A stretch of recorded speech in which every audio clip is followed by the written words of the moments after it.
The executive's laugh cut through the silence like a blade. Did you really think anyone would notice you?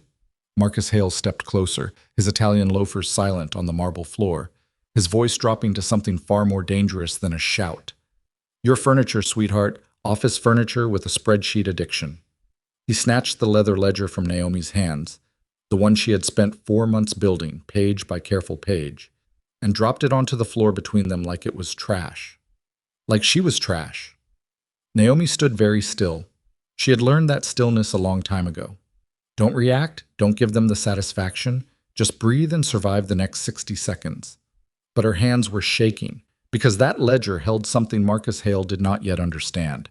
It held the end of him. If you've ever been dismissed, underestimated, or made to feel invisible, this story is for you. Stay until the very last second, because what Naomi does next will change everything. And if this is your first time here, hit subscribe and drop your city or country in the comments right now. I want to see exactly how far this story travels. Hit that like button, because we're just getting started, and trust me, you do not want to miss what comes next. The basement archive at Crown Meridian Logistics had no windows. That was the first thing Naomi Brooks noticed on her first day, 11 years ago, when her supervisor at the time, a thin, distracted man named Gerald, who smelled perpetually of burnt coffee, walked her through a narrow corridor beneath the main building and pushed open a heavy fire door to reveal row after row of filing cabinets and cardboard boxes stacked to the ceiling. This is where we keep everything older than 5 years, Gerald had told her, already backing toward the door. You'll cross-reference the physical records with the digital archive. Flag anything that doesn't match. He left before she could ask a single question. Naomi stood in the middle of all that paper and dust and fluorescent light and thought, this is a punishment room. Somewhere companies sent people they didn't know what to do with, or people they simply didn't want to look at anymore. She had been 21 years old. Fresh out of a state university accounting program, wearing the nicest blazer she owned, her natural hair pressed carefully because she had wanted to make a good first impression. She made no impression at all. 11 years later, the basement was still hers. The filing cabinets had multiplied. The fluorescent bulbs still flickered in cold weather. And Naomi, now 32, still wearing blazers that were 2 sizes larger than necessary, still pressing her hair on Sunday nights because hope was a hard habit to kill, had made peace with something she privately refused to call defeat. She called it strategy, because while no one looked at her, she looked at everything. The irregularities started appearing in the shipping invoices 14 months ago. Not dramatic ones. Nothing that would trip an automated compliance filter or raise a red flag during a standard quarterly audit. That was exactly the point. Whoever had constructed this particular architecture of theft was patient, meticulous, and almost certainly had access to Crown Meridian's internal audit schedule. The first anomaly Naomi noticed was a $340 discrepancy in a freight routing invoice from a company called Solaris Pacific Holdings. $340. Less than what some executives spent on a single lunch. She almost let it go. She had been working 14-hour days trying to catch up on a backlog of legacy records that her predecessor had apparently organized, using a system based entirely on personal chaos. Her eyes hurt. Her lower back had been knotted since February. She had a cup of cold green tea sitting beside her keyboard that she kept meaning to drink and kept forgetting about. But something about Solaris Pacific Holdings bothered her. It was the name at first. Just a feeling. She had processed enough international shipping records to develop a kind of instinct about certain company names, the ones that felt assembled rather than chosen, the ones that sounded like a place but didn't locate to anywhere specific. She searched the corporate registry database. Solaris Pacific Holdings was registered in the Cayman Islands, incorporated 8 months prior, with a registered agent listed as a law firm in Nassau that appeared in 17 other incorporation filings in the same week. Naomi wrote the discrepancy in the margin of her legal pad in red pen. Then she went back 4 months in the archive and started looking. By the time she found the third connected entity, a company called Veritas Meridian Freight, which shared 2 board members with a shell company out of Cyprus that had received payments from 3 separate Crown Meridian vendor accounts. Naomi had filled 47 pages of her legal pad and developed what she could only describe as a low-grade obsession. She stopped going home before 9 o'clock. She started mapping the network on the back of old shipping manifests because her legal pads ran out, and she didn't want to go upstairs to the supply closet during business hours. where she might have to make small talk or eat lunch near the break room, where Greta from executive services would look at her with that particular expression that wasn't quite pity and wasn't quite contempt, but lived in the uncomfortable space between both. The map grew: shell companies, offshore accounts, freight routing numbers that matched no physical shipment, invoices paid twice, once to a legitimate vendor and once to a subsidiary that existed only as a bank account in Luxembourg. Someone inside Crown Meridian Logistics was stealing money. Not carelessly, not impulsively, with the kind of deliberate architectural precision that required deep knowledge of the company's financial systems, vendor relationships, and audit blind spots. Millions of dollars, moving slowly through layers over years.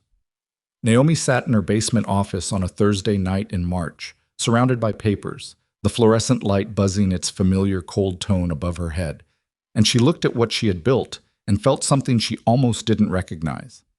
Power. Not the loud public kind, the kind that lives in knowing something that no one else knows, the kind that sits quiet and heavy in the chest like a stone that hasn't decided yet which direction to fall. She took a long drink of cold tea and thought very carefully about what she was going to do next. She had not yet decided when the announcement came down on a Monday morning. The company's owner, whose name Naomi had seen on corporate filings but whose face she had never encountered, because men like that did not visit basement archives, was conducting a surprise operational audit of all financial departments, starting immediately. Starting today. The memo landed in her email inbox at 8:47 a.m. By 9:15, she could hear the disruption beginning on the floors above her. The muffled urgency of heels clicking faster than usual, voices dropped to the careful tones people use when they're nervous and don't want to show it. Naomi looked at her desk. The legal pads. The shipping manifest covered in her handwriting. The network map that now stretched across 3 overlapping pieces of paper she had taped together and pinned to the corkboard she'd brought from home specifically for this purpose. She thought about hiding it. She thought about taking the entire map apart and putting everything back in the filing cabinets where she'd found it, putting on her coat, and going home. She thought about this for approximately 45 seconds. Then she opened the classified ledger she had built from scratch. Physical, handwritten, cross-referenced to the page. And she went back to work. If someone was finally going to look at what she had found, she was going to make sure it was impossible to dismiss. He walked into the basement at 11:23 a.m. She didn't know who he was yet. She was on her knees on the concrete floor, reorganizing the bottom shelf of the filing cabinet nearest her desk. And when the fire door at the end of the corridor opened, she saw only feet first, black leather dress shoes, the kind that were handmade and didn't squeak against polished floors the way cheaper shoes did. Then a suit, dark charcoal, impeccably cut, the kind that moved with a person rather than on them. Then a face. He was somewhere in his early 40s, she guessed. Dark hair with the first silver threads at the temples. A jawline that looked like someone had made a decision with it. Eyes that were... She noticed this first and couldn't stop noticing it, not looking at the room. They were looking at her. Not in the way she was used to. Not the slipping over and past look that most people gave her, the one where their gaze moved from her face to her body to the middle distance behind her shoulder in about half a second flat, the socially practiced version of unseeing. He was actually looking at her. She stood up too fast, and her elbow caught the edge of the filing cabinet shelf and the ledger she had balanced there. 4 months of work, 112 pages of handwritten documentation, cross-referenced down to individual invoice numbers, went sideways off the shelf. She grabbed for it.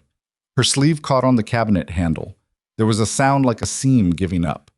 The ledger hit the concrete floor. Pages fanned open.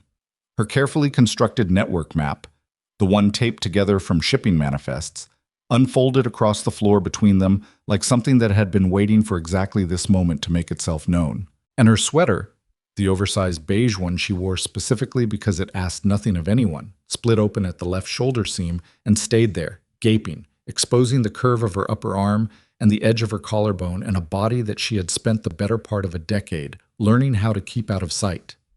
She stopped breathing. Her first instinct was to cover herself. Her second instinct, the one that arrived a half second later and was quieter but more stubborn, told her to hold still. She held still. The man in the charcoal suit looked down at the pages spread across the floor. He crouched, which surprised her, because men in suits like that did not typically crouch on concrete floors in basement archives, and picked up the nearest page. He turned it over. He read it. He picked up the next one. He didn't say anything for a long time. Naomi stood very still and felt her heart doing something irregular in her chest. She was aware of the open shoulder seam. She was aware of the cold fluorescent light. She was aware that she had absolutely no idea who this man was or what he intended to do with what he was reading. "Who wrote these annotations?" he said finally, without looking up. His voice was low. Careful. The voice of a man who had learned a long time ago that volume was less effective than precision. "I did," Naomi said. He looked up then, directly at her. "When?" "Over the last 14 months. Something moved across his face that she couldn't immediately name. It wasn't disbelief exactly. It was closer to the expression of a person who has just realized that the chess piece they dismissed as unimportant was the one that ended the game. "Did you share any of this with your department supervisor?" "No," she said. "Why not?" She looked at him steadily. "Because whoever built this network had access to the internal audit schedule. That means they had access to someone in financial oversight. I didn't know who I could trust." The silence that followed was not uncomfortable. It was the kind of silence that happens when two people are busy thinking at the same speed. "Your name," he said. "Naomi Brooks." "Damien Vescari," he said. He stood up from the floor, the pages still in his hand. "I own this company." She had read his name on corporate filings.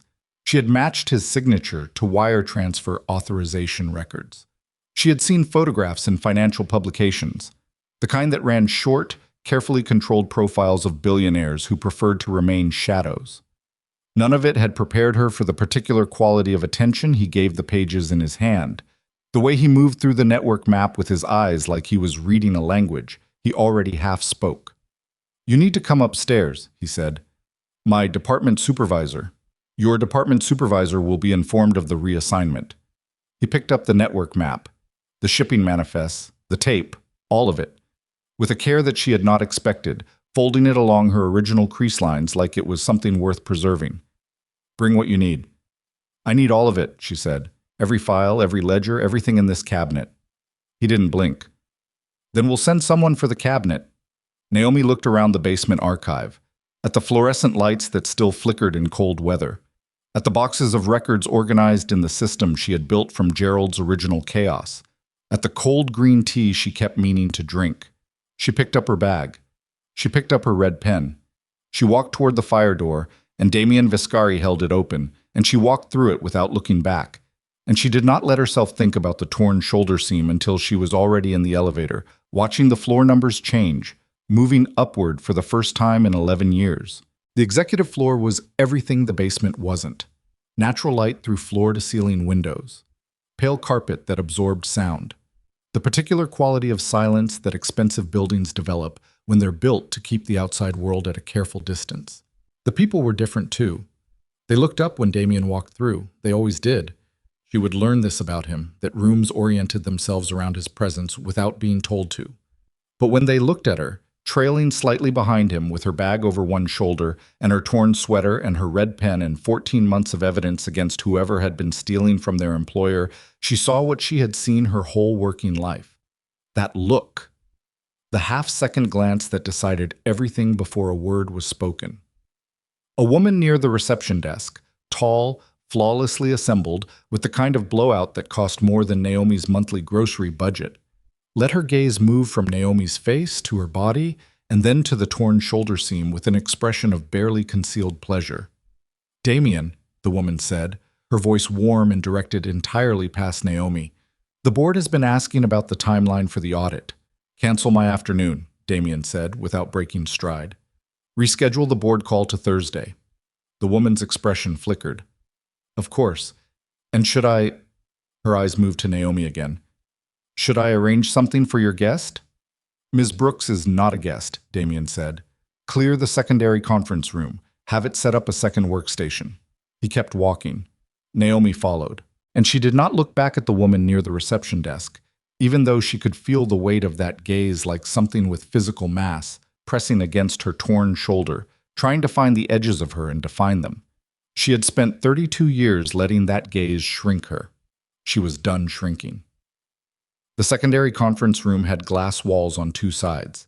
Naomi noticed that immediately. The way the rest of the executive floor could look in at any moment. The way there was no privacy in a room made entirely of visibility. She set her bag down on the long table and didn't say anything about it. She had spent 11 years in a basement with no windows. At least here, the light was real. H sent up a young man named Devin, who moved quickly and didn't make eye contact with her, which she appreciated. He set up the second workstation in under 10 minutes, connected her credentials to the secure network, and left without asking questions. That told her something about how Damien ran his floor. People here had learned that questions cost more than efficiency. Damien stood at the head of the table with her network map spread open in front of him. He had removed his jacket. His sleeves were rolled to the elbow, which was the first human thing she had noticed about him since he walked into her basement. He had a pen in his hand. Not a stylus, not a phone, an actual pen. And he was making small marks at the edges of the map, the way someone does when they're following a thought that moves faster than speech. "Walk me through the routing structure," he said, without looking up. Naomi pulled up the first ledger on the workstation and turned the monitor so they could both see it. "The primary extraction point is here." She pointed to a vendor account code on the screen. "Solaris Pacific Holdings. Registered Cayman Islands, 8 months before the first irregular invoice appears. The payments look like standard freight routing fees, small enough to pass under automated threshold alerts, large enough to accumulate. Over 14 months, the total is approximately, how much? Approximately $4.3 million. That's what I can verify. Based on the pattern, I believe the actual total is closer to 7. He looked up then. Not at the screen. At her. 7 million. The earlier invoices from before my documentation period matched the same structural pattern. If it started when I think it started, she clicked to the third tab, the one with her timeline charted by quarter. They've been running this for approximately 3 years. Damien put his pen down flat on the table. He was quiet for a moment that lasted exactly long enough to be uncomfortable. "My financial investigation team has been running an internal audit for 11 months, he said. They found nothing. "I know," Naomi said. He looked at her. "How?"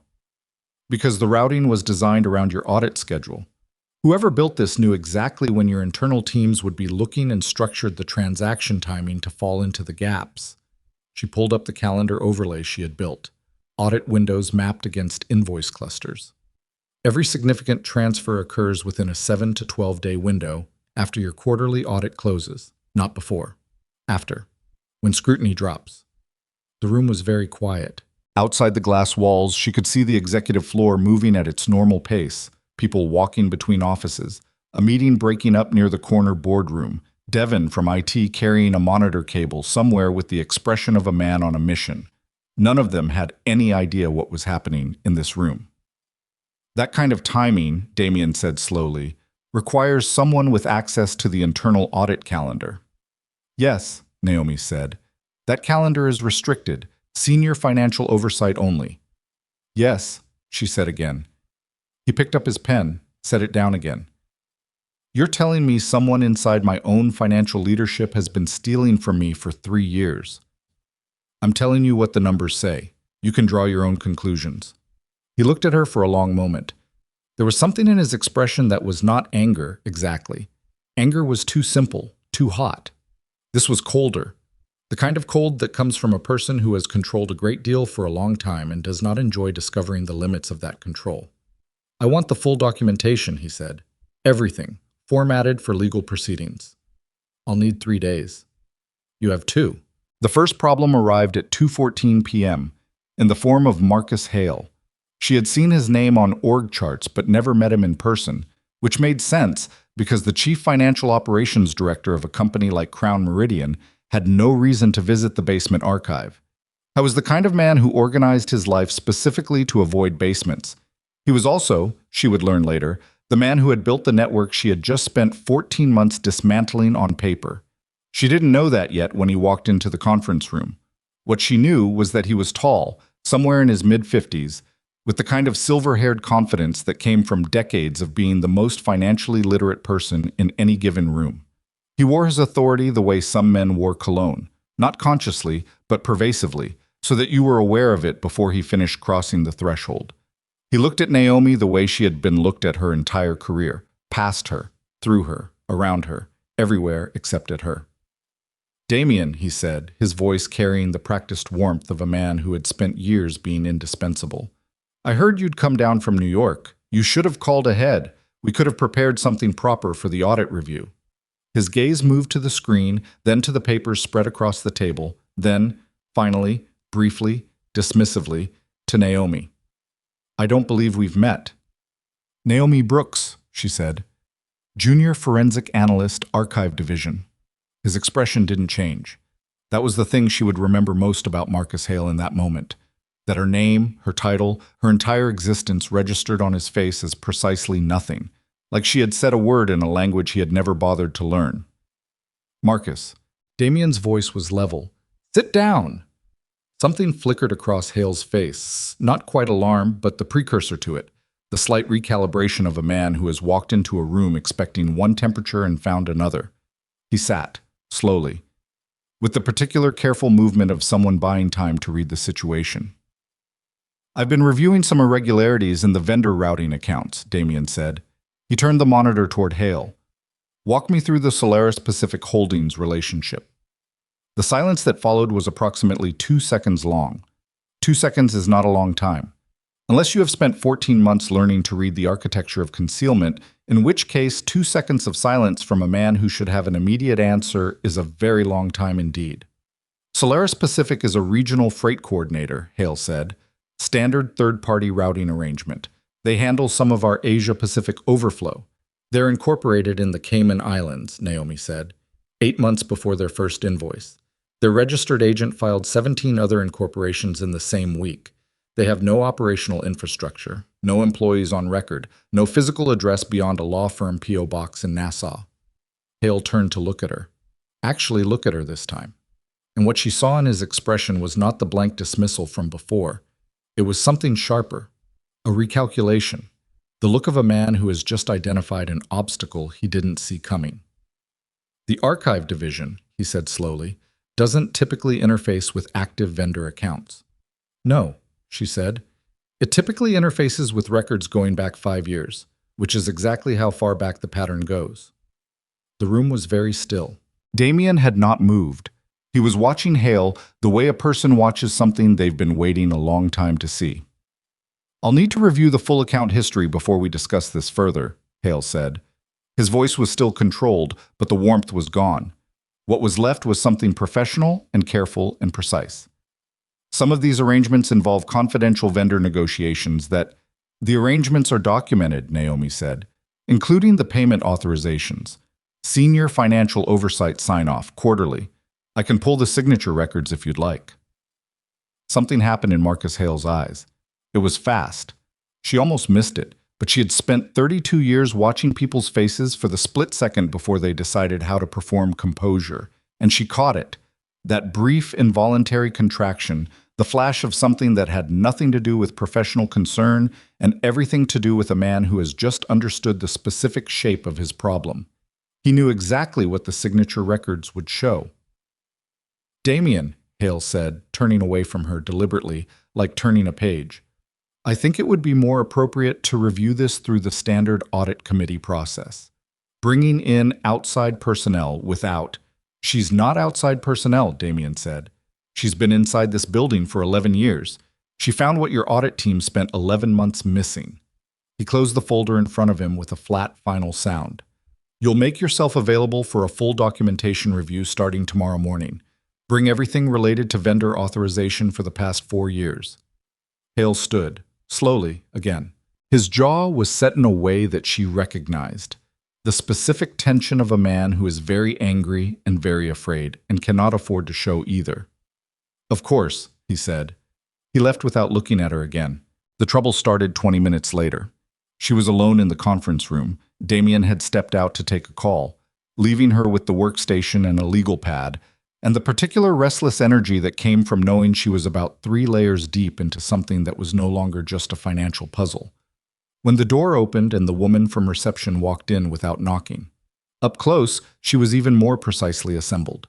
Dark suit, silk blouse, hair that moved with her like it had rehearsed. Her name, Naomi would learn, was Claudette Renard, and she had been Damien Vescari's executive personal assistant for 6 years, which was long enough to develop the kind of territorial awareness that had nothing to do with professional loyalty and everything to do with proximity to power. She set a coffee on the table, not near Naomi, at the far end, where Damien had been sitting. "I wanted to make sure you had what you needed," Claudette said, in the tone of someone who does not care whether you have what you need. Her gaze moved to Naomi's shoulder, the torn seam, and rested there a moment too long. "We have a hospitality suite on the 14th floor if you'd like to freshen up." "I'm fine," Naomi said. "The boutique on the lobby level carries some basics if you need—" Her eyes moved over Naomi's clothing with clinical efficiency. "A change of clothes. I'm not sure they carry extended sizes, but I could call ahead and check." The words were polite. The delivery was not. Naomi looked at her for a moment. She thought about the 11 years in the basement. She thought about Gerald and his burnt coffee and the first day and the heavy fire door. She thought about every meeting she'd ever sat in the corner of, every report she'd written that someone else put their name on, every time she'd made herself smaller so that the room around her would feel more comfortable. "Extended sizes," Naomi repeated. "I only meant—" "I know what you meant." She turned back to the workstation. "Please close the door on your way out." There was a silence that lasted exactly as long as it took Claudette Renard to understand that the conversation was over. The door closed. Naomi sat very still for a moment, her hands flat on the table, breathing carefully through her nose. There was a familiar heat behind her eyes that she had learned a long time ago not to let become anything visible. She waited for it to pass. It passed. She went back to work. Damien returned at 3:40, and he was not alone. Behind him came 2 men she didn't recognize, both younger, both carrying the particular watchful stillness of people trained to notice things before they happened. They positioned themselves near the door without being asked, which told her they weren't assistants or analysts. She filed that information away without commenting on it. "My security team is going to need copies of everything you've documented," Damien said, sitting down across from her. "For what purpose?" He looked at her. "To verify the chain of custody before we move to any legal action." "The chain of custody is intact," she said. "I can demonstrate the full documentation trail, time-stamped to the minute. But I need to know what you're planning to do with this before I hand over copies. Not because I don't trust you." She paused, deciding to be precise. "Because I don't trust everyone who works for you. And given what I've found, I think that's a reasonable position." Damien studied her. "You're worried about the copies reaching someone they shouldn't." "Someone inside your financial leadership has been running this for 3 years," she said. "They have access to your internal systems, your audit schedule, your vendor authorization protocols. If I give your security team copies, and your security team has any overlap with that person's network, you'd be handing them a roadmap of what we know." "Exactly." He leaned back in his chair. Outside the glass walls, the executive floor was beginning to thin, people gathering coats, conversations wrapping up, the natural end-of-day drift that happened in offices everywhere regardless of what was occurring inside conference rooms with glass walls. "What do you suggest?" he said. "I keep the originals. I give you a summary, specific enough to be actionable, vague enough that if it's leaked, it doesn't tell them how close we are." She pushed a single page across the table. "Like this." He picked it up, read it. It took him about 45 seconds, which told her he read fast and retained what he read. "This implicates someone at the senior authorization level," he said, "without naming them." "Yes." Why not name them?" "Because I'm not done," she said. "What I have right now is a pattern, a very clear, very well-documented pattern that points in one direction. But a good defense attorney will argue coincidence, clerical error, systemic software anomaly. I need the transaction endpoints, where the money actually went after it cleared the shell companies. That's the part that closes the door." He set the page down. "How long?" 2 more days. If I have access to the full banking integration records." "You'll have them by morning." She nodded. She started to gather the papers in front of her, stacking them with the precise, habitual care of a person who has spent years keeping things organized because no one else would. "Miss Brooks." She looked up. Damien was watching her with an expression that was difficult to read. Not because it was closed, exactly, but because it was too many things at once, and she hadn't known him long enough to parse the combination. The shoulder, he said quietly. Do you have something you can change into? She kept her face neutral. I'm fine. I'm not asking because it matters to me what it looks like, he said. I'm asking because you've been sitting in a glass-walled room for 4 hours and every person on this floor has had an opinion about it, and I'd like to remove that particular distraction from your working environment if I can. She stared at him. It was such a specific thing to say. Not you should cover yourself and not I'll have someone bring you something in the way Claudette had said it. As a weapon dressed as consideration. Just a plain, factual acknowledgement that the distraction existed and an offer to address it. I'll manage, she said. He nodded once. Let it go. That was the second human thing she had noticed about him. The call came at 7:22 p.m. She was still in the conference room. Damien had left 2 hours ago for what his calendar listed as a board meeting, but which the two watchful men near the door suggested was something else. And she had been working steadily through the banking integration records that Devon had quietly dropped on her workstation without comment at 5:30. The call came on her personal cell, a number she didn't recognize. She almost didn't answer it. Ms. Brooks. The voice was male, middle-aged, very calm. I think you should stop what you're doing. Her hand tightened on the phone. Who is this? Someone who's been watching your progress with considerable interest. You're a thorough woman, impressively thorough. The kind of thorough that gets people into situations they're not equipped to handle. She stood up slowly from her chair. The conference room was empty except for her. Through the glass walls, the executive floor was nearly dark. A few desk lamps, the glow of a cleaning crew's cart somewhere near the elevator bank. I don't take advice from anonymous callers, she said. No, I imagine you don't. You've had to make your own way for a long time, haven't you? A pause. That's admirable. I mean that. It takes a specific kind of stubbornness to stay invisible for as long as you have and keep paying attention anyway. Another pause. But the people you're paying attention to right now are not the kind who respond well to being noticed. You understand what I'm telling you? I understand what you're implying, she said. Then you understand that your cooperation, or alternatively, your silence, would be very valuable to some people who are capable of being very grateful, and that your continued interference would be, he let the pause do its work, inconvenient. Is this a threat? She said.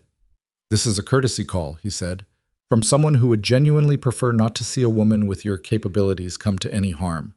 Make the right decision, Ms. Brooks. You have until tomorrow morning. The line went dead.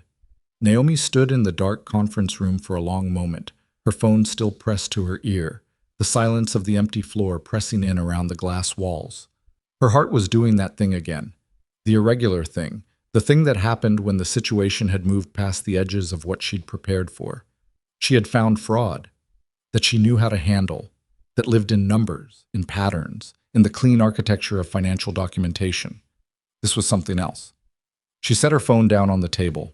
She looked at the workstation. At the banking records open on the screen, the transaction chain she'd been following, the money moving through layers of shell companies toward endpoints that she had not yet fully traced. She thought about what the voice on the phone had said. The people you're paying attention to right now are not the kind who respond well to being noticed. She thought about her network map, the scale of it, the 3 years of careful, patient theft, the access to internal audit schedules, to senior authorization protocols, to systems that were supposed to be restricted. She thought about how much $7 million was, and about how much more it might be, and about what kind of people built that kind of infrastructure and then called forensic accountants at 7 o'clock at night to suggest they stop asking questions. She pulled up a new document on the workstation and started typing. She was going to finish the banking records tonight, before anyone could restrict her access, before whoever was on the other end of that phone call could figure out exactly what she had and hadn't traced yet. She typed faster. The cleaning crew's cart moved past the glass wall. The woman pushing it glanced in, saw Naomi alone in the dark conference room lit by monitor glow, and moved on without stopping. Just another person in a building working late, invisible. Naomi stopped typing for exactly 1 second. Then she typed the password that unlocked the third tier of banking integration records, the offshore account endpoints, the final destination layer that no one had been able to trace before her. And the screen filled with numbers that told her, with absolute clarity, exactly where the money had gone, and who, specifically, had put it there. She stared at the name on the screen. It was not Marcus Hale. Marcus Hale was a conduit, a mechanism, a very expensive, very well-positioned tool. The name on the screen belonged to someone else entirely. Someone whose position inside Crown Meridian's corporate structure gave them access not just to the financial audit schedule, but to the security protocols, the vendor networks, the legal architecture of the company itself. Someone who had been sitting inside Damien Vescari's operation for a very long time, dismantling it from the inside, quietly and methodically, and with the patient confidence of a person who believed they would never be found. Naomi looked at the name for a long moment. Then she picked up her phone and called the number Damien had given her that morning. He picked up on the second ring. "I need you back here," she said. "Right now, I found the endpoint." A brief silence. "How bad?" he said. She looked at the name on the screen. "Bad enough that you're going to want to sit down," she said. Damien arrived in 11 minutes. She knew because she had been watching the clock on the workstation screen with the particular hyper-awareness that comes when adrenaline has nowhere to go. When the discovery has already been made and the mind has nothing left to do but wait and count and breathe and try to keep the shaking in her hands from becoming visible.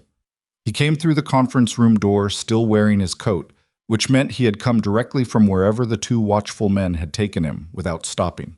Behind him came one of those men, the taller one, with a jaw like a shelf and eyes that moved across a room the way a security camera moves, slow and total and missing nothing. Damien looked at her face first, not the screen. Her face. "Are you hurt?" he said. "No," she said. "Sit down." He sat. The tall man stayed near the door.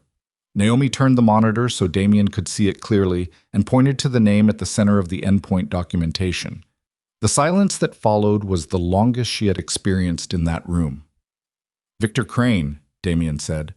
His voice was completely flat. The kind of flat that isn't calm. It's what's left after something has burned through all the available registers and come out the other side with nothing.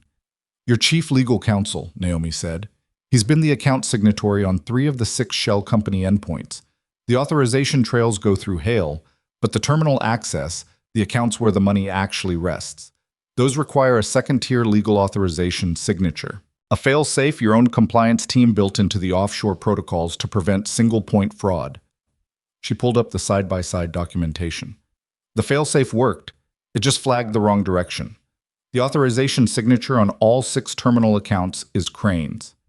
Damien was looking at the screen with an expression she had never seen on his face before and suspected very few people had. It was the expression of a man dismantling something inside himself very rapidly and very quietly so that no one in the room would see the pieces. "Victor has been with me for 14 years, he said. "I know," she said. She had seen the tenure records. "He built the offshore compliance structure himself 3 years ago." "Yes," she said. "He did." Another silence. "And the rival organization," Damien said. "The endpoint accounts. Where does the money move after Crane's authorization?" Naomi clicked to the final layer of the documentation.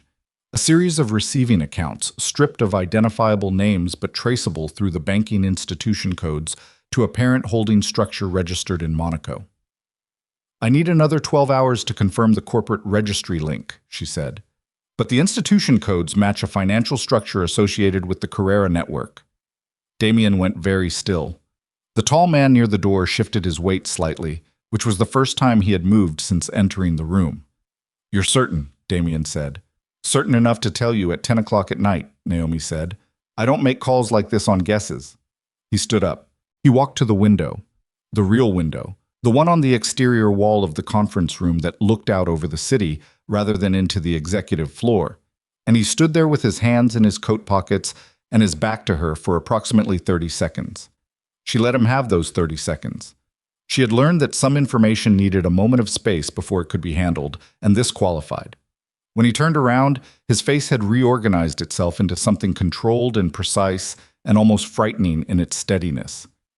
"The call you received tonight," he said, "on your personal cell. Anonymous. Male. Mid-50s, I'd estimate, based on register. Educated, patient." She paused. "He knew my name. He knew what I was working on. He knew enough to suggest I had until tomorrow morning. He knew you'd reach the endpoint layer. He knew I was close. Maybe not that I'd already arrived. She looked at him. Someone accessed the workstation remotely while I was working. I noticed a lag in the system response around 6:40. I thought it was network traffic. It wasn't. Damien's jaw tightened.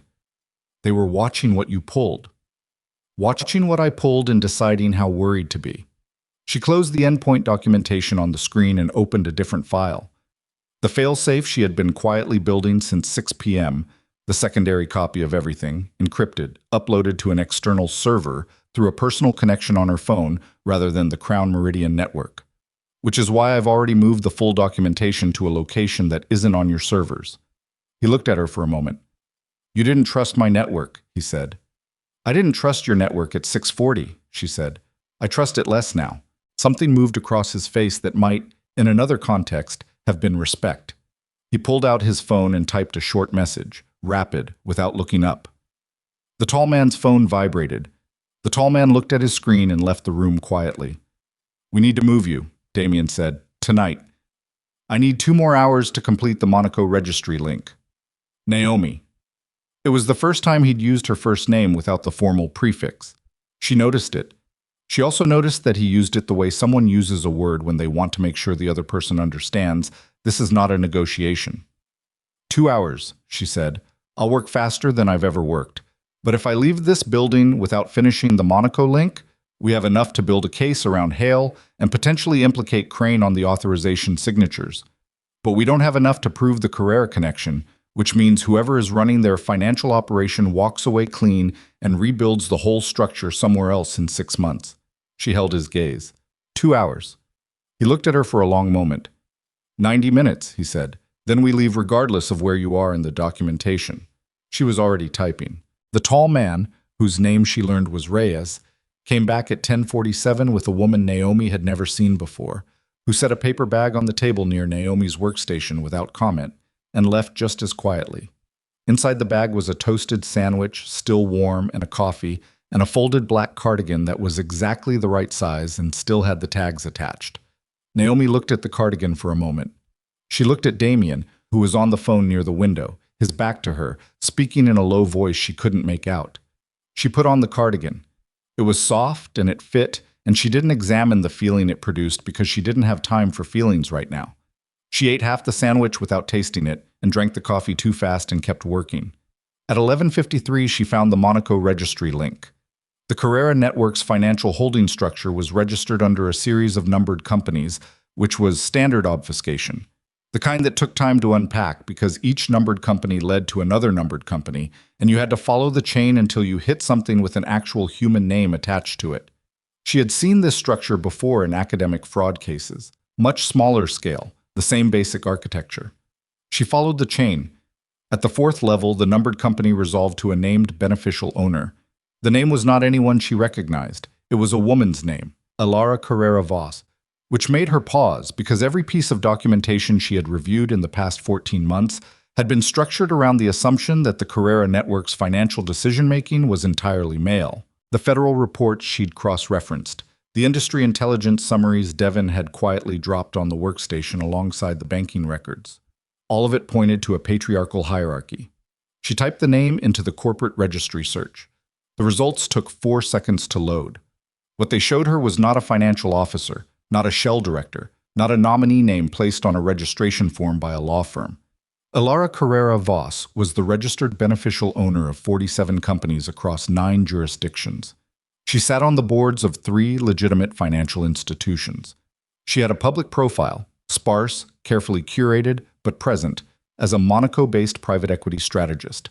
She was also, according to a regulatory filing from 3 years ago that cross-referenced a beneficial ownership disclosure, a shareholder in a holding company that had made a significant investment in Crown Meridian Logistics at the time of a financing round. An investor. Inside the company.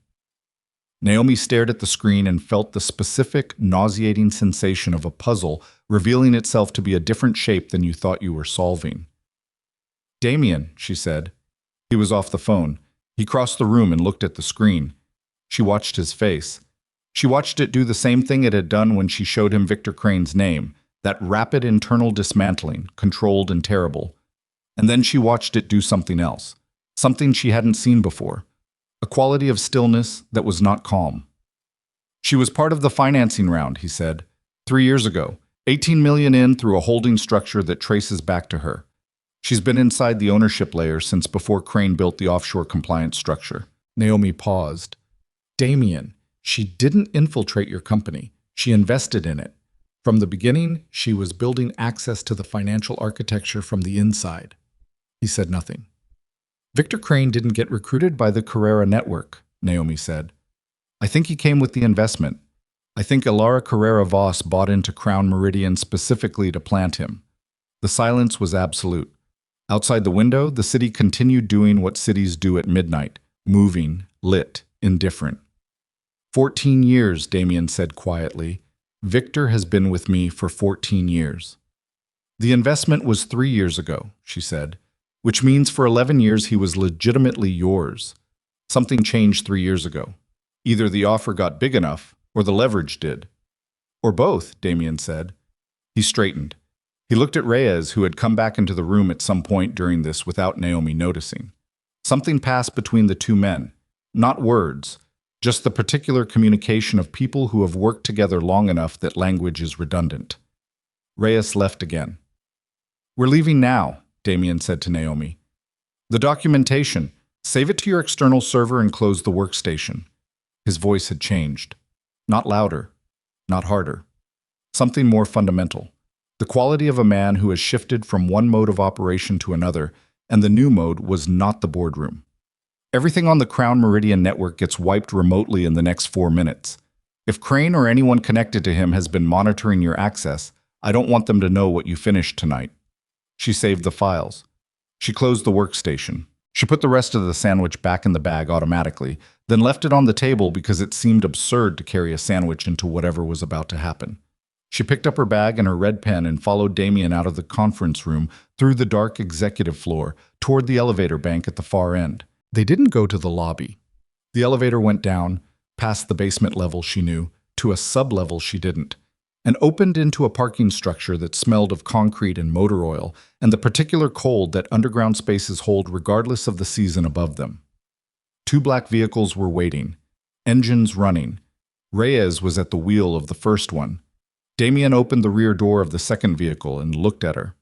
Where are we going? She said.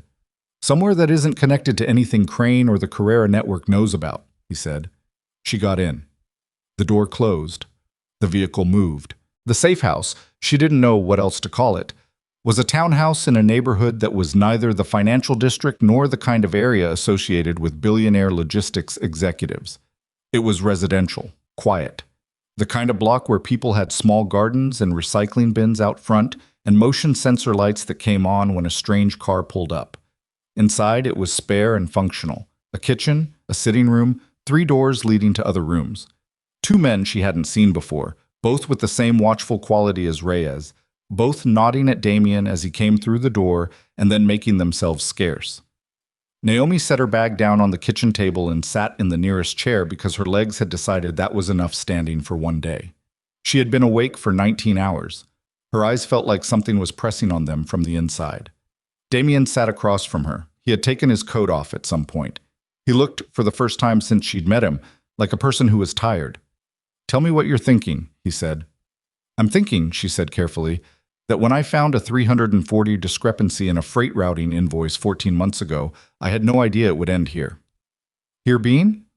A kitchen in a neighborhood I don't recognize, with a man I met this morning, because the alternative was staying in a glass-walled conference room being monitored by people who apparently have enough infrastructure inside your company to watch what I pull on a secure workstation in real time. She looked at him. I'm also thinking that I told no one what I was working on for 14 months, and the first day someone finds out, I get an anonymous threatening phone call, and we're running, which means the threat assessment is real. It's real, he said. How real? He looked at her steadily. The Carrera network is responsible for the disappearance of 3 people in the last 2 years who came into contact with their financial operations. The kitchen was very quiet. Disappearance, she repeated. No bodies, no trails, just people who were there and then weren't. She sat with that for a moment. And Victor Crane knows I found the endpoint tonight, she said. He knows you were close. He may know you found it, depending on how deep the remote access into the workstation went. And Marcus Hale? Hale is a problem I can manage through official channels if I have enough documentation. His jaw tightened. Crane is different. Crane built the legal architecture of this company. He knows every formal process, every vulnerability, every point at which a legal challenge could stall a criminal proceeding long enough for the Carrera network to extract itself and disappear. He paused. If Crane realizes what you've found and gets to Ilara Carrera Voss before we can freeze the accounts, the documentation becomes almost worthless. The money moves, the structures dissolve, the names on the registry filings get replaced with new nominee names, and we start from zero. So the window is closing, he said. Yes. Naomi looked at her hands on the table. They were not shaking anymore, which she found faintly interesting given the circumstances. She had expected them to be shaking. Instead, they were just there, flat on the table, slightly dry from a day of handling papers and keyboards, with a faint ink stain on her right index finger from the red pen. The fail-safe, she said. What about it? I built something into the accounting system when I first started documenting the irregularities. A trigger. If specific account conditions were met and I input a code sequence, it would initiate an automatic reporting protocol to the Financial Regulatory Authority, bypassing internal channels entirely. She looked up at him. I built it because I was working alone and I didn't know who I could trust. If something happened to me, I wanted the documentation to go somewhere it couldn't be suppressed. He was very still. You built a dead man switch, he said. I built a forensic accountant's dead man switch, she said, which is less dramatic but probably more useful in this context. Can it be triggered remotely? From my phone, yes. Does it reach only the regulatory authority? She paused. Right now, yes, she said. The trigger sends the documentation package I had built as of 3 months ago, before I found the endpoint layer. It's substantial but incomplete. It implicates Hale clearly. It suggests Crane circumstantially.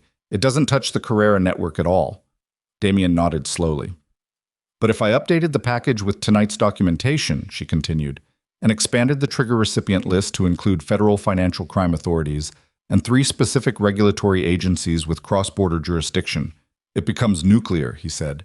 It becomes the kind of filing that freezes international accounts within 72 hours and triggers simultaneous investigations across 9 jurisdictions before any of them have time to coordinate a legal challenge or move the money. She met his eyes. But I'd need to rebuild the trigger package tonight, with access to the complete endpoint documentation I uploaded to the external server. He looked at her for a long moment. Can you do that from here? If you have a secure connection that isn't routed through anything connected to Crown Meridian or any network Crane might have visibility into. Damien stood. He went to one of the 3 doors and opened it. Inside was a small room, a desk, 2 monitors, a router system that looked nothing like domestic equipment. He looked back at her. Reyes set this up 3 months ago, he said, completely isolated, no corporate connection of any kind. She stood. She picked up her bag. She walked to the doorway and looked at the setup. I need 4 hours, she said. You said that in the conference room. In the conference room, I was building documentation. Now I'm building a weapon. She looked at him. 4 hours. He held her gaze for a moment, then nodded and stepped back from the doorway. She went in. She sat down. She opened her laptop, connected to the isolated router, accessed the external server, and pulled up the complete endpoint documentation. Then something happened that she had not anticipated. Her phone lit up on the desk beside her. Not a call. A message. From a number she did not recognize, which was different from the anonymous number that had called her earlier. Different area code, different structure. The message contained 4 words and a photograph. The 4 words were, "We have your sister." The photograph showed a woman she recognized. Denise, her younger sister, 30 years old, a high school biology teacher who lived 40 minutes outside the city and had absolutely nothing to do with Crown Meridian logistics, or forensic accounting, or any of this. Sitting in what appeared to be the back seat of a vehicle, her hands in her lap, her face turned toward the window. Denise was not restrained. She was not visibly hurt, but she was not in her own car, and the particular quality of her stillness, the held-back, careful stillness that Naomi recognized because she had spent 32 years practicing it herself, said everything about whether she was there by choice. Naomi's hands were completely flat on the desk. Her breathing had gone very shallow. She was looking at her sister's face on a 4-inch screen and feeling the precise moment when the architecture of everything she had built, the documentation, the fail-safe, the careful logic of evidence and exposure and legal accountability, collapsed into something much smaller and much more immediate. She heard Damien come through the doorway behind her. She held the phone up without turning around so he could see the screen. The silence lasted about 3 seconds. "When did this come in?" he said. "Just now." Her voice was level. She was working very hard to keep it level. "Is this your sister?" "Yes." He was quiet for a moment, then, "Naomi, look at me." She turned around. His face was doing the controlled, terrible dismantling thing again, but underneath it, beneath the layer of a man who had trained himself to manage catastrophic information without visible reaction, she saw something else. Something that was neither strategy nor calculation. "We will get her back," he said. "You don't know that," she said. "No," he said. "But I know who took her, and I know they took her because they're afraid of what you've built, which means she's leverage, not a casualty. They need her to make you stop, which means as long as they believe stopping you is still possible, they'll keep her safe." Naomi looked at him. "And the moment they stop believing that," she said quietly, "the leverage disappears." He held her gaze. "Then we need to move faster than they expect," he said. She turned back to the desk. The endpoint documentation was open on the screen. Her sister's face was on her phone. The isolated router hummed quietly in the corner of the small room. She thought about 32 years of making herself small, of oversized sweaters and lowered eyes and fluorescent basements, and learning to be invisible because invisible felt safer than seen. She thought about Denise, who had never once in her life suggested Naomi should make herself smaller, who had called her every Sunday without fail, who had 7 bulletin boards in her classroom covered in her students' work, and who cried at wildlife documentaries, and who was sitting in the back of a stranger's car right now because her sister had spent 14 months looking too closely at something that powerful people needed to remain unseen. Naomi put her phone face down on the desk. She put her hands on the keyboard. The woman who had spent 32 years learning how to disappear was done disappearing. She started to build the weapon. She worked for 3 hours and 41 minutes without stopping, not without interruption. Reyes came through the door twice, once to set a glass of water on the corner of the desk that she didn't touch, once to murmur something to Damien that she didn't catch and didn't try to. Damien himself moved in and out of the room with the particular controlled restlessness of a man who needed to be doing something and had identified that the most useful thing he could do right now was stay out of her way. She built the trigger package the way she built everything, methodically, in layers, cross-referenced at every junction so that no single piece could be challenged without the rest of the structure holding it up. She took the endpoint documentation and she wove it into the existing fail-safe framework, like threading wire through a wall, careful and precise, and with absolute attention to the points where a defense attorney would look for gaps. She found 2 gaps and closed them. She expanded the recipient list to 11 regulatory agencies across 6 jurisdictions, including 3 with bilateral treaty agreements that would require simultaneous account freezes within 48 hours of a verified filing.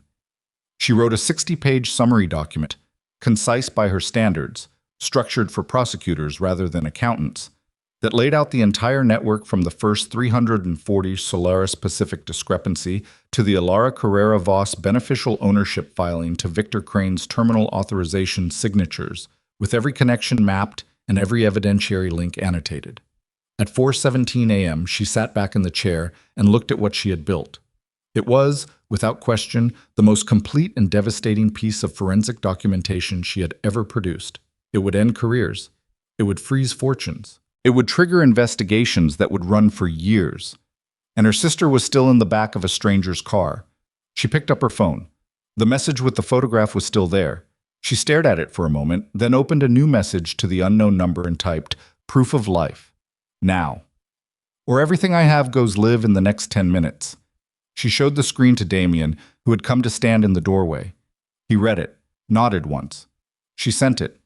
The response came in 40 seconds. Another photograph. Denise, holding a copy of that morning's newspaper, the date visible. Her expression was tight and controlled and angry in a way that Naomi recognized as her sister, refusing to let fear show, which told her more about Denise's state of mind than any other signal could have. She was alive. She was coherent. She was furious. Good. Furious was survivable. They're watching the trigger, Damien said. They responded that fast because they have someone monitoring for any outbound filing activity from your credentials. I know, Naomi said, which means the moment I initiate the trigger, they'll know it's live before the first agency receives the filing. How long from initiation to receipt? Automated transmission, seconds. But the freeze orders take 48 hours to execute. She looked at him. That's the window. From the moment I pull the trigger to the moment the accounts actually lock, 48 hours where they can still move the money and they know we've committed. And Denise?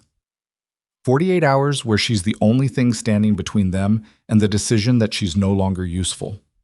The small room was very quiet. The isolated router hummed. Somewhere outside, a car passed on the residential street, its headlights briefly visible through the gap in the curtain, there and gone. I need to find where they're holding her before I pull the trigger, Naomi said. I know, Damien said. Do you have people who can do that? I have people working on it right now. The photograph metadata. I already pulled it. The location data was stripped. She had checked within 30 seconds of receiving the image before she'd even shown it to Damien. But the newspaper and the photograph, the fold pattern, the condition, it's a physical copy recently purchased. There are 4 distribution points within a 20-mile radius that carry that edition. If your people can cross-reference security camera footage from those 4 locations in the last 6 hours, I'll tell Reyes. He was already moving. She turned back to the screen. The trigger package sat complete and armed in the isolated system, waiting. She put her hand flat on the desk beside the keyboard and kept it there, steady, because she needed it to be steady. Her sister's face was on the phone. She kept working. The location came at 6:44 a.m. Reyes found it, not through the newspaper distribution cross-reference, which was still running, but through a piece of information that arrived from a source he didn't name, and Damien didn't ask him to name, which told Naomi something about the parallel infrastructure that existed beneath the surface of what she'd thought was a logistics company. A warehouse. Port district. Registered to a shipping subsidiary that dissolved on paper 8 months ago, but whose utility accounts were still active, still drawing power, still billing to a forwarding address connected through 2 layers to a numbered company in the same Monaco registry cluster she had traced the night before. She recognized the structure immediately. They use the same incorporation pattern, she said. Same registry cluster. They're not even trying to break the pattern. They assume no one was watching closely enough to connect it. They assume no one in a basement archive was watching closely enough, Damien said. She looked at him. They were wrong, she said. The argument happened at 7:15 a.m. in the kitchen of the townhouse, and it was the first time she had raised her voice since this began. Damien wanted her to stay at the townhouse, while Reyes and 3 other men handled the warehouse. His reasoning was operational, and she understood it. She was a forensic accountant, not a field operative, and her value was in the trigger package she had built, which needed to be initiated at the precise right moment by someone who understood the 48-hour account freeze timeline. Her reasoning was simpler. She's my sister, she said, and she's in that building because of me. I'm going. If something happens to you before the trigger is live, I've already set the trigger to delayed initiation. 12 hours from now it goes live automatically, unless I input a cancellation code from my phone. She held up the phone. If something happens to me, the filing goes through regardless. The package is complete. It doesn't need me to survive for it to work. Damien stared at her. You built a dead man's switch on yourself, he said. I told you. Forensic accountant's version. She picked up her bag. Let's go. The silence lasted about 4 seconds. You stay in the vehicle until Reyes gives the clear, he said. Agreed, she said, in the tone of someone who has not fully committed to this agreement, but is willing to say so in order to get out the door. The port district at 8 a.m. was gray and salt-smelling, the sky doing that flat, undecided thing it did in early spring. Not quite raining, not quite not, the light the color of old concrete. Shipping containers stacked along the waterfront, cranes idle in the off-peak hours. A few workers visible at distance, moving with the unhurried pace of people whose job was defined by cargo schedules rather than clocks. The warehouse was at the end of a service road that ran parallel to the main freight lane. From outside, it looked exactly like what it was supposed to be. A decommissioned storage facility, windows covered, The loading dock doors sealed with chains that were less secure than they appeared. Reyes pointed this out without inflection, which suggested the chain situation was already understood by the men moving quietly along the building's exterior. Naomi sat in the back seat of the second vehicle, Damien beside her, and watched through the tinted window as Reyes directed the approach with hand signals that were economical and practiced. Her phone screen was lit. The trigger package sat armed. The 12-hour delay countdown was running.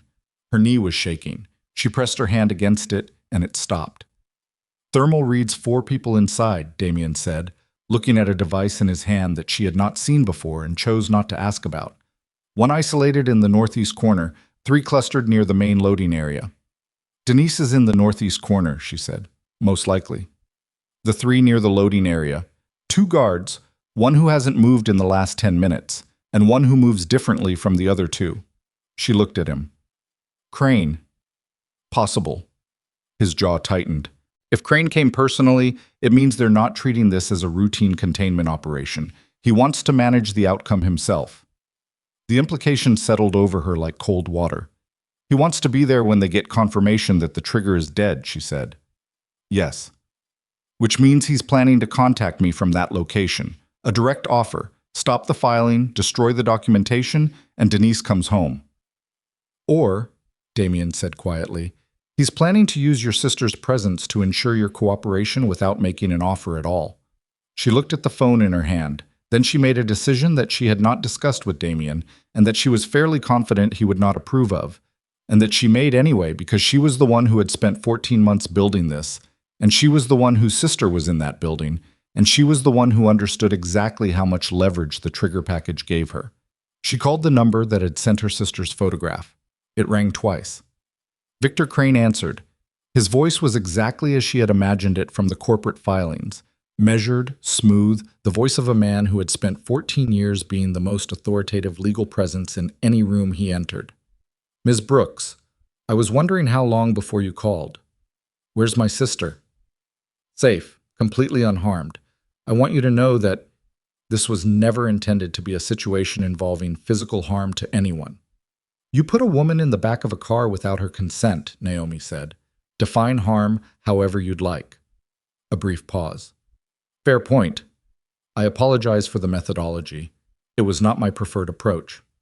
His voice shifted slightly.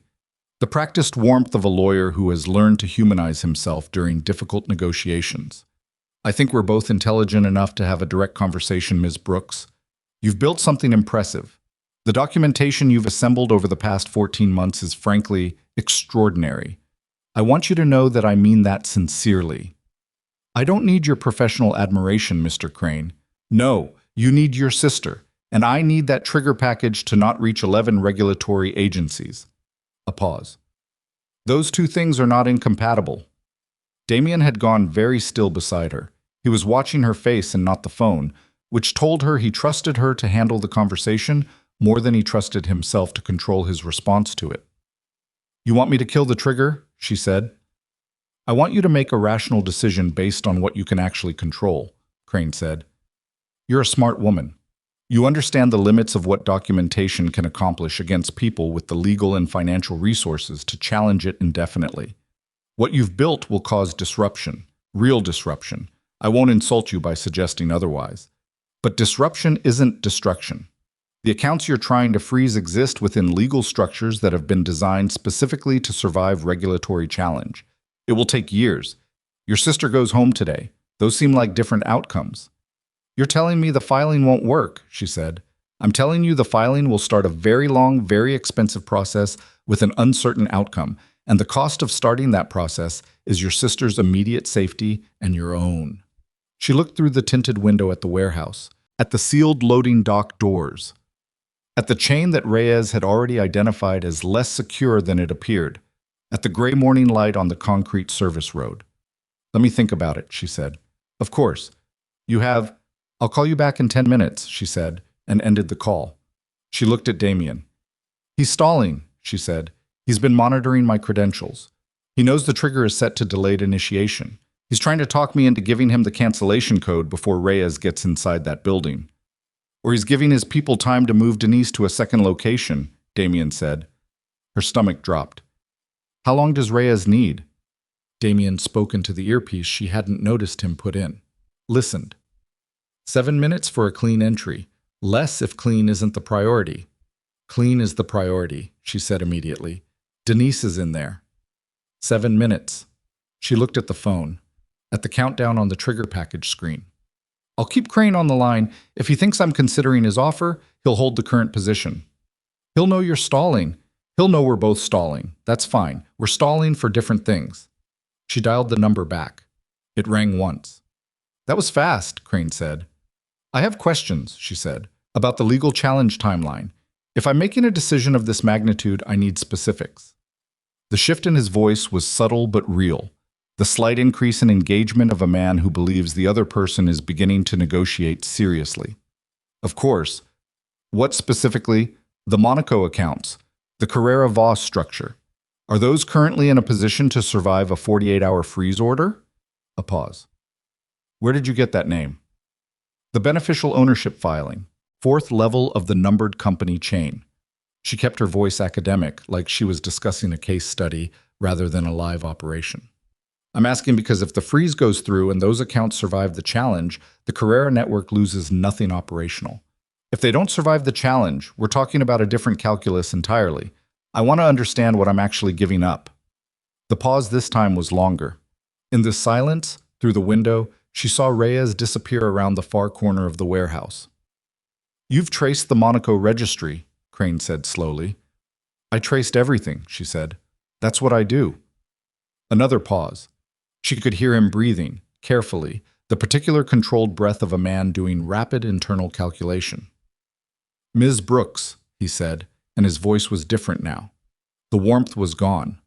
What was left was something much more precise and much less comfortable. I'm going to ask you a direct question. Is Vescari with you right now? She said nothing. Because if he is, Crane continued, then this conversation has been a coordination exercise, not a negotiation. And if that's the case, the situation inside that warehouse changes in the next 60 seconds. Her heart rate spiked. Don't, she said. Then tell me where you are. Don't touch her, Naomi said, and her voice cracked on the last word. The first crack, the first break in the control she had maintained for 21 consecutive hours. She has nothing to do with this. She's a high school biology teacher. She grades papers on Sunday mornings. She has nothing to do with any of this. Then give me the cancellation code and she goes home, Crane said. Right now, I'll put her in a car myself. The warehouse door opened. Not the loading dock, a side door, smaller, and it opened from the inside, which meant Reyes was already in. 30 seconds, Damien said quietly. Not into the phone, not to anyone in particular. Ms. Brooks, Crane said. His voice had gone flat and hard, and entirely without the performative reasonableness he'd maintained for the past 7 minutes. The code. Now. No, she said. The sound from inside the warehouse was distant and muffled through the vehicle walls. Not gunshots, she registered that first. Something else. A door hitting a wall, shouting. And then the side door opened again and a man she didn't recognize came out at a run. And behind him came Reyes. And behind Reyes came Denise. Denise was walking fast, her arms crossed tight against her chest, her head down, moving with the particular determined forward momentum of a person who has decided the fastest route out of a bad situation is a straight line, regardless of obstacles. Naomi was out of the vehicle before she had consciously made the decision to open the door. She covered the distance between the car and her sister in seconds that she would not be able to reconstruct later, and then Denise looked up and saw her, and the careful, controlled anger in Denise's face dissolved into something raw and immediate, and they collided somewhere in the middle of the service road with an impact that was more desperation than elegance. Denise grabbed her hard. What did you get into? She said, muffled against Naomi's shoulder. What did you get yourself into? I'm sorry, Naomi said. You better be. Denise pulled back and looked at her. Her eyes were wet and her jaw was set, and she looked simultaneously furious and relieved in the way that only people who love each other manage. Are you okay? Are you... Her gaze moved to the torn shoulder seam of the cardigan, visible beneath Naomi's coat. You're wearing someone else's clothes. It's a long story. I have time, Denise said. Apparently, I have a lot of time since I just spent the night in a warehouse because of your job. Behind her, she heard Damien's voice, low, rapid, directed at Reyes. And then, from inside the warehouse, a sound that reorganized everything. A single shot. Suppressed, which meant she heard it not as a crack but as a flat, ugly sound with no echo. The sound of something that had been designed specifically to not be heard from a distance. Damien's voice stopped. She turned. Reyes was already moving back toward the warehouse door, his hand at his side, his face set in the particular expression of a man who has just received a piece of information that changes the tactical situation entirely. Damien was not where she expected him to be. He was 40 feet away, moving toward the warehouse at a pace that was not a run, but covered ground faster than a run, his coat open, his face doing the controlled terrible thing, and she realized with a sudden cold clarity that at some point in the last 90 seconds, while she had been holding her sister in the middle of a service road, Victor Crane had done something that had changed the calculation. "Stay here," she said to Denise. "Naomi, stay here." She looked at her sister directly, with the specific weight of a look that meant, "I need you to do this one thing without arguing." And Denise, who had known her for 32 years and understood the difference between her sister being dramatic and her sister being serious, stayed. Naomi went toward the warehouse. Reyes caught her at the door with one arm, not rough, but immovable. "Ma'am, you need to stay." "What happened?" she said. Crane had a secondary operative inside. Damien walked in on a situation. "What kind of situation?" Reyes looked at her for 1 second with an expression that answered the question before he spoke. "He's been hit. It's not critical." A pause that lasted exactly long enough to suggest he was not certain of this. "He sent me back out to secure you." "He's in there right now, shot, and he sent you out here to watch me," she said. "Yes, ma'am." She looked at Reyes, she looked at the door, she looked at her phone, where the trigger package countdown was still running. 9 hours, 43 minutes to automatic initiation. Then she thought about what Crane had said. The situation inside that warehouse changes in the next 60 seconds. He had known Reyes was coming in. He had let it happen. He had let Denise be extracted because losing the leverage of one hostage was worth it if the alternative achieved something more valuable. And the most valuable thing Victor Crane could do right now, with 11 regulatory agencies 48 hours away from receiving a complete forensic documentation package that would end his career and his freedom and his long, comfortable life inside the architecture of someone else's empire, was make sure the person who built that package did not live to initiate it. She looked at the phone in her hand. She looked at the warehouse door. She looked at Reyes, who was still holding his position at the entrance with the immovable patience of a man following his last instruction from a man he would not disobey. "Step aside," she said. "Ma'am, he's in there because he came here for me," she said. "Step aside." Reyes held his position for exactly 3 more seconds. Then he stepped aside. She pushed through the door into the warehouse, into the smell of concrete dust and diesel, and the particular dead air of a space that had been sealed too long, and in the gray morning light coming through the grimy skylights above, she saw Marcus Hale, not Crane, Hale, standing near the far wall with the specific stillness of a man who has made a decision he cannot take back. And on the floor 10 feet away, one hand pressed to his left side, his jacket dark and wet, was Damien. He looked up when she came in. His expression cycled through approximately 4 distinct things in under a second. Alarm, and something that looked like anger directed at whoever had failed to keep her outside, and then something quieter and harder to name, before settling into the steady, controlled focus of a man who refuses to be defined by his current position on a concrete floor. "I told Reyes to keep you outside," he said. "Reyes did his best," she said. She crossed the floor toward him, fast. She was already pulling off the black cardigan as she moved, already folding it into a compress, and when she knelt down beside him and pressed it against his side, he made a sound that was not quite a hiss and not quite a word, but communicated very clearly that the wound was real and significant and hurt in the specific way that wounds hurt when the person experiencing them has decided not to acknowledge the pain until the situation permits. Hale had not moved from the far wall. He was watching her with an expression she couldn't read, something beyond calculation. Something that had crossed the border into a territory she didn't have a name for. "Where's Crane?" she said. Not to Damien, not to Hale, just into the warehouse. "Gone," Damien said through his teeth. "Secondary exit. Reyes has people on. He's going for the financial servers, she said. It arrived with the sudden certainty of a pattern completing itself. He doesn't need to stop the trigger anymore. He needs to move the money before the freeze executes. If he can initiate the emergency routing transfer from the Crown Meridian financial servers before the regulatory filing reaches the first agency, he can pull the offshore accounts out of the freeze window, Damien said. He has the authorization credentials. He built the system. She looked at her phone. 9 hours, 31 minutes on the countdown.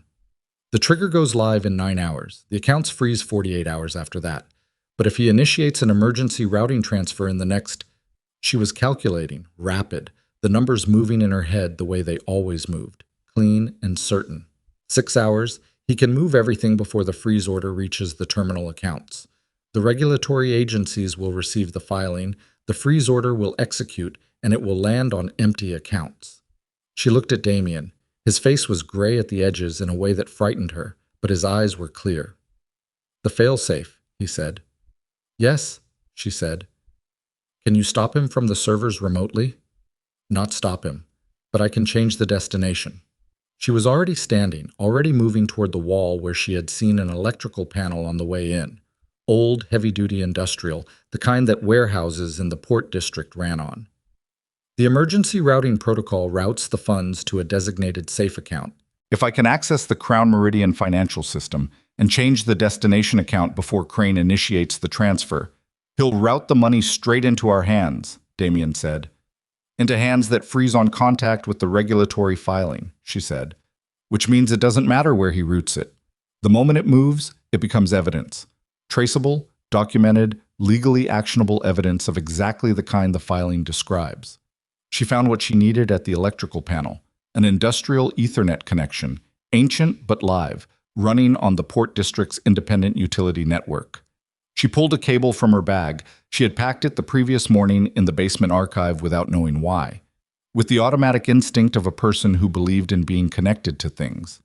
And she plugged the cable into her laptop and felt the connection establish with the particular small click that meant the Port District's independent utility network had accepted the handshake.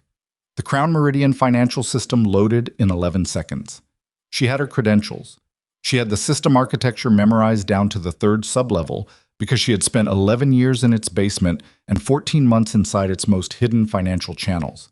And the thing about spending that much time inside a system is that eventually you stop navigating it and start inhabiting it the way you inhabit a space you know, by feel in the dark. She went straight to the emergency routing protocol. The moment Crane initiated the emergency routing transfer, every dollar moving through that protocol would land in an account that was already inside a federal investigation, documented, time-stamped, and legally unreachable by anyone connected to the Carrera network. She set the redirect. She saved it with her authorization credentials and a time-stamped certificate that would tell any subsequent investigator exactly when the change was made and by whose hand. Then she sat back from the laptop for exactly 4 seconds and breathed. She turned around. Damien was sitting up against the warehouse wall. Not lying down, sitting up, which told her his stubbornness was operational even in this. With Reyes crouched beside him, applying pressure to the wound with a field dressing that had appeared from somewhere with professional speed. His face was pale in the gray morning light coming through the skylights. His eyes were open. They found hers immediately. "Done?" he said. His voice was rougher than usual, the kind of rough that comes from breathing through pain for an extended period. "The redirect is set," she said. "The moment he initiates the transfer, it routes directly into federal evidence holding. He'll know immediately." "Yes. The moment he initiates, the system will show him the destination. He'll see the redirect and he'll know it's over." She looked at him steadily. "He has nowhere to go after that. The filing goes live in 9 hours. The accounts freeze. The redirect documents the attempted transfer as additional evidence of the fraud. Everything he's built for 3 years collapses simultaneously." "And if he doesn't initiate," Damien said, "if he sees the access log and realizes you've been in the system, then the filing still goes live in 9 hours and the freeze still executes and he still loses everything," she said. "The redirect just makes it faster and cleaner. Either way, it's done." Hale had not moved from the far wall. He had been standing there for the duration of this exchange with his arms at his sides, and the expression of a man watching the last exit close. He was not the immediate threat. Whatever had happened between him and Damien before she came through the door had resolved itself in some way she had not witnessed. But he was not nothing, and she was aware of him the way she was aware of a file that had been cross-referenced, but not fully closed. "Marcus," she said. He looked at her. In 11 months of working for the same company, she had never once spoken his name directly. He had never once noticed her enough to know that she hadn't. "The cooperation window is closing," she said. "You know that. Whatever Crane told you about the legal exposure, whatever he told you about the network's ability to protect itself from a full regulatory filing, none of it applies anymore. The endpoint documentation is complete. The Monaco registry link is confirmed. Your authorization signatures are on 47 separate invoice approvals. You are in this filing so completely and with such specificity that the only variable left is whether your cooperation is on record before it goes live." He looked at her for a long time. Then he looked at Damien on the floor. "Is he going to make it?" Hale said. The question was not warm. It was not sympathetic. It was the question of a man doing a very rapid and very private calculation about what a dead versus living Damien Vescari meant for his own position. "Yes," Damien said from the floor, before Naomi could answer. His voice was flat and certain and carried the particular authority of a man who refuses to be discussed in the third person at his own scene. Hale's jaw tightened. He looked at the floor. He looked at his hands. He made some internal decision that moved across his face like a cloud crossing flatland, there and gone, and leaving the terrain altered. "I want immunity terms in writing before I say anything," he said. "You'll get a prosecutor," Naomi said. "I'm an accountant." "Then tell him," a gesture toward Damien, "to make the call." Damien looked at Reyes. Reyes took out his phone and walked toward the far end of the warehouse. The ambulance arrived at 8:51 a.m. She knew because she was watching the time on her phone with the same hyper-awareness she had maintained since 4 a.m., tracking the trigger countdown and the account access log and the timestamp on the redirect authorization and the 11 different regulatory agency recipients lined up in the filing queue. Numbers had always made more sense to her than most other things, and right now they were the scaffolding holding the situation's shape. She rode in the ambulance. She had not decided to do this. She simply did not step back when the paramedics moved Damien to the stretcher, and no one told her to step back, and so she was there when they loaded him, and there when the doors closed, and there in the narrow side seat for the 8-minute ride to the hospital, watching the paramedic work and watching Damien's face, and doing the particular mental arithmetic of someone who has been awake for 23 hours and is running on a combination of adrenaline and stubbornness, and a deep unwillingness to let the current situation be the last thing she sees. "You don't have to stay," Damien said. His eyes were open. His voice was quieter than she had heard it. Not weak, exactly, but stripped of the operational layer, the deliberate precision. What was underneath was something less constructed. "I know," she said. "The filing runs automatically. 9 hours." She looked at her phone screen. 8 hours and 44 minutes now. I'll monitor the account access log remotely. The moment Crane touches the system, I'll know. And if he runs instead? Then he runs into a filing that names him specifically in a 12-jurisdiction distribution. She looked up from the phone. He won't run. Men like Crane don't run. They fight the legal architecture because they built the legal architecture, and they believe they can outlast it. He'll try to challenge the filing through formal channels. A pause. He'll lose. Damien looked at the ceiling of the ambulance for a moment, then back at her. "The cardigan," he said. She blinked. "What?" "Last night. I should have asked Claudette to bring something rather than having someone go out for it. She was—" He stopped. Something moved across his face that was the closest thing to discomfort she had seen there. "She was not kind to you. Earlier in the day. I heard it." Naomi looked at him steadily. "You heard it and didn't address it." "I addressed it poorly," he said. "I should have done it directly." She sat with that for a moment. "Yes," she said. "You should have." He held her gaze without flinching. "I know." The ambulance moved through the morning city. Outside the small window, she could see the buildings changing, Port District giving way to Commercial District, the flat gray streets of early morning with their sparse traffic and their particular quality of quiet, before the day fully committed to being itself. "Why did you come down to the basement yourself?" she said. He looked at her. "What?" "Yesterday morning, the surprise audit. You have a full operational team. You have people who do advance work, preliminary reviews, site assessments.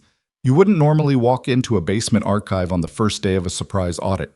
You would send someone." She watched his face. "Why did you come yourself?" A silence. Not the controlled operational silence she had learned to read over the past 24 hours. Something older and less practiced. "I had a report," he said finally, 3 weeks ago, from an independent source, that there was activity in the archive division that didn't match the standard pattern. "What kind of activity?"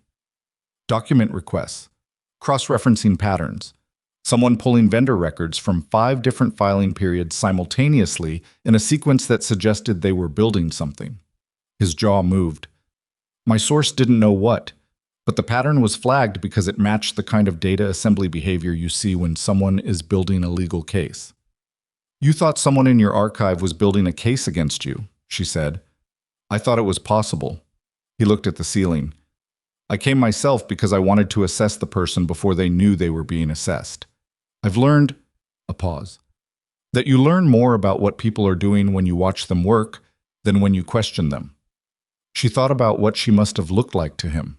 In that basement, on her knees on the concrete floor, reorganizing a filing cabinet, surrounded by 4 months of evidence construction spread across every available surface. "And what did you learn?" she said. He turned his head to look at her. His eyes were steady despite the gray pallor of his face and the ivy line in his arm and the dressing at his side. "That whatever you were building," he said, "you were building it alone, for 14 months, with no resources, no authorization, no institutional support, and no guarantee that anyone would ever listen to you. And you were building it anyway." She said nothing. "That's not caution," he said. That's something else." "Stubbornness," she said. "Yes," he said. "Among other things." The ambulance stopped, doors opened. The morning flooded in, cool, slightly salt-touched, the sky beginning its slow commitment to blue. And then the paramedics were moving and she stepped back to let them work, and she stood on the sidewalk outside the hospital entrance and watched the doors close behind the stretcher and felt the full weight of the last 24 hours settle onto her shoulders all at once, the way weight does when the emergency ends and the body remembers it exists. Her phone vibrated. She looked at the screen. The Crown Meridian Financial System access log showed a login attempt from Victor Crane's credentials at 9:14 a.m. He had gone to the servers. She watched the log in real time, the entries appearing as they happened, each action time-stamped to the second. Crane navigating to the offshore compliance structure, opening the emergency routing protocol, pulling up the transfer initiation screen. A pause in the log. 40 seconds where nothing moved. He was looking at the destination account. He was seeing the redirect. He was understanding, in whatever way a man like Victor Crane understood the collapse of something he had spent years constructing, what it meant. Then a new log entry. Transfer initiation attempted. Destination account flagged. Transfer suspended. Federal evidence holding protocol engaged. He had tried to initiate anyway. Naomi exhaled slowly. The suspended transfer was now logged as an attempted financial fraud, time-stamped, credentialed, documented by the system's own security architecture. It was the cleanest possible piece of additional evidence, generated by Crane's own hand, added to a filing package that was already devastating. She typed the cancellation code into the trigger countdown on her phone and deactivated the automatic initiation. Then she manually initiated the filing. All 11 agencies, simultaneously. The complete package, including the suspended transfer log that had arrived in the last 43 seconds. It took the system 6 seconds to confirm all 11 transmissions. She stood on the sidewalk outside the hospital and watched the confirmation codes arrive one by one on her screen and felt something she didn't have a clean name for. Not triumph. Triumph was too bright and too simple for what this actually was. Something more like the specific exhaustion of a person who has been holding a very heavy thing for a very long time and has finally set it down, and the arms are shaking, and the weight is gone, but the body remembers carrying it. Her phone rang. Denise. She answered it. "Where are you?" Denise said. "Hospital." A sharp intake of breath. "Are you?" "I'm fine. I'm outside. Someone else." She sat down on a concrete bench near the entrance.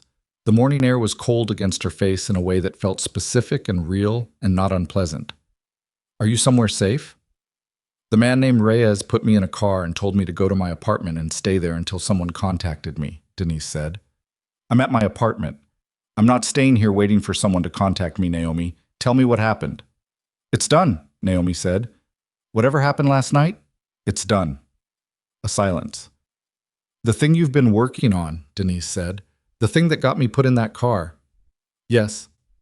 Is it actually done? Or is it done the way Mom used to say dinner was done when it was still 20 minutes away? Despite everything, despite the 23 hours without sleep and the warehouse and the ambulance and the weight of the 11 confirmed transmissions on her phone, Naomi laughed. It came out rougher than expected, catching somewhere in her throat, but it was real. It's actually done, she said. Another silence. I want the whole story, Denise said. Everything, this Sunday, in person. Sunday, Naomi said. And you're calling me the second you leave that hospital, Denise said, in the tone of a woman who is done negotiating. You hear me? I hear you. I love you, Denise said. I love you, Naomi said. The line went quiet. She held the phone in her lap and looked at the street in front of the hospital. A regular city street doing regular city things. A bus passing. Two people on the sidewalk across the way with coffee cups. A dog straining at a leash towards something in the gutter that its owner clearly found less interesting. The ordinary world conducting its ordinary business with no awareness whatsoever of the filings now moving through 11 regulatory agency systems. She sat there for a while. Damien came out of surgery at 2:17 p.m. The bullet had fractured the lower edge of his third rib and stopped without penetrating anything critical, which the surgeon described with the professional understatement of someone who dealt with much worse on a regular basis. He would need 6 weeks of limited activity, a follow-up in 10 days, and to stop doing whatever it was that had put him in this position. Naomi received this information from Reyes in the waiting room, where she had been sitting since 10 a.m. after establishing that the filing confirmations had been received by all 11 agencies and that the first account freeze requests had been transmitted to the relevant financial institutions. Victor Crane was arrested at 11:34 a.m. at Crown Meridian headquarters, where he had gone after the failed transfer attempt. The arresting federal agents had her documentation package on their phones. She had been told this by a federal financial crimes investigator named Okafor, who had called her at 10:52 and spoken to her for 42 minutes with the focused, almost reverent attention of someone who had just received a gift they hadn't expected. Marcus Hale was cooperating fully, as promised, with the particular commitment of a man who has decided that the most valuable thing he currently possesses is information and intends to spend it carefully. Alara Carrera-Voss's accounts in Monaco were frozen at 12:08 p.m. local time under bilateral treaty order. She had not been reachable for comment, which 3 different regulatory notifications described as non-responsive to contact attempts, and which Naomi privately translated as she saw it coming and went somewhere quiet to understand the shape of what had happened to her. Claudette Renard resigned by email at 1 p.m. Naomi learned this from Devin, who appeared in the hospital waiting room at 1:30 carrying a laptop bag, and the specific expression of a young man who had decided to place his professional loyalties firmly on what appeared to be the winning side. He sat down across from her and opened the laptop without being asked and showed her the regulatory receipt confirmations, all 11 of them, each time-stamped and numbered, a clean column of done things on a screen. I set up a monitoring dashboard, he said. Account status, freeze execution progress, agency response timelines. I can push updates to your phone every 30 minutes if... Yes, she said. Do that. He nodded and started setting it up with the quiet efficiency she had noticed in him from the first day. She watched him work and thought that Devin, given the right environment, was going to be very good at whatever he eventually decided to do. You can go back to the office, she said. I'll review the dashboard from here. Mr. Vescari's standing instruction is that I assist you directly until told otherwise, Devin said, without looking up from the screen. She looked at him for a moment. When did that instruction come through? She said. Last night, around 11. He glanced up. Before you went to the safe house. She sat with that. Damien had issued that instruction before she'd found the Monaco registry, before the photograph of Denise, before the warehouse and the ambulance and the surgery. He had arranged for Devin to assist her directly, Not through channels, not through Claudette directly. At 11 o'clock the previous night, when he was still processing the information that his 14-year chief legal counsel had been a planted operative.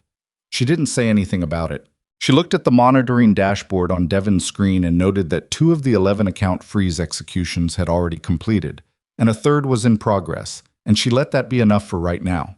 Reyes brought her to Damien's room at 3:05 p.m. He was awake. The color had come back into his face, which was the first thing she noticed, and his eyes were clear, which was the second. He was in the adjusted bed at a slight incline, still in the hospital gown, which was the closest thing to unguarded she had seen him, and which she suspected he was not entirely comfortable with.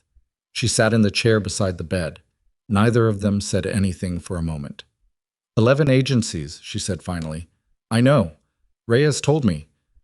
Third account freeze completed while I was in the elevator, she said. Devon's tracking it. Good. A pause. Crane? In federal custody since 11:30.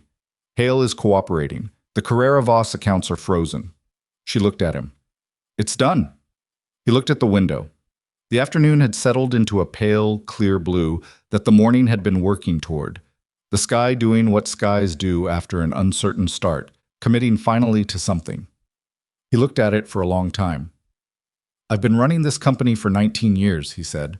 Not to her exactly, to the window or to something behind it. I've built operations in 43 countries. I've weathered regulatory investigations, hostile acquisitions, 3 economic crashes, and 2 partners who tried to take the company out from under me while I was traveling. He stopped. No one got as deep as Crane did, not once, in 19 years. He was patient, she said, and he understood your trust was slow to establish, so he spent 11 years earning it before he used it.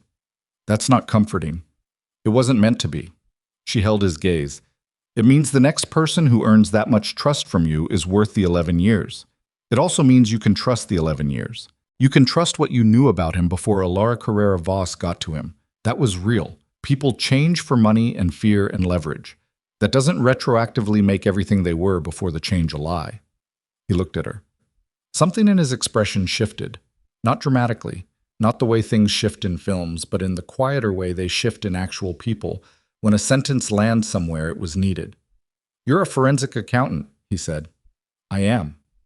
That was not an accounting observation. No, she said. It wasn't. A silence. Comfortable, which surprised her, given that 24 hours ago they had been strangers, and 48 hours ago she had not known his face. The basement, he said. You're not going back to it. She had expected this conversation. She had been running a version of it in the back of her mind since the elevator, going up, watching the floor numbers change for the first time in 11 years. What I want, she said carefully, is to be clear about what's being offered and why. You built the most complete forensic documentation package I have ever seen, he said. In 14 months, alone, in a room with no windows, while everyone above you failed to notice anything was wrong. I want to know why I would put that back in a basement. Because the alternative, being offered a position I didn't hold before, at a level I haven't been publicly validated for by the man who is now, arguably, the subject of a story that will be examined very closely by 11 regulatory agencies, and whatever press attention follows, she paused, creates a perception problem that I'd prefer to avoid. He looked at her steadily. You don't want it to look like a reward. I don't want it to be a reward, she said. I want it to be a decision, made by a board, through a process, on the basis of documented competency and demonstrated results. Not a bilateral arrangement between 2 people in a hospital room. The silence that followed was the long kind. You just told me how to give you the promotion in a way that doesn't compromise either of us, he said. I told you the only way I'd accept it, she said. Something that might have been a smile moved at the corner of his mouth. Not bright, not performative. The kind of expression that is less about the face and more about whatever is happening slightly behind it. The board meets in 6 weeks, he said. I know the schedule, she said. The documentation package you filed this morning will be public record within 72 hours. The board will have seen it before the meeting. Yes. I'll make the recommendation. I know you will, she said.